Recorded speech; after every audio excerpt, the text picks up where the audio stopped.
Next area is reducing the amount of RFQs, quotation processes in the supply chain, because these quotation processes take time, energy, and draw away from our efficiency. And it also creates a situation where the suppliers are starting to respond to quotes when we are crying wolf. We are bidding, we're asking them to bid for things that they're probably not going to win. They're going to start putting their prices up accordingly.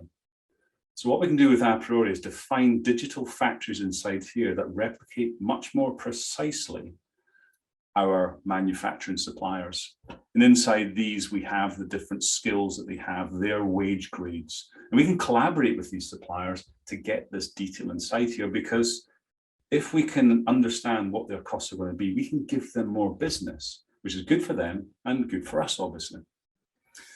And then we replicate their different processes in here. They do machining, for example, and these are all the different operations that they can do in machining.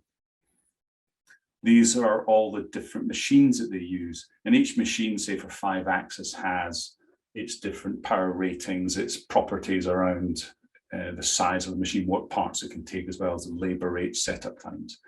So inside this digital factory is everything we need to define the manufacturing strategy and process for one of our suppliers.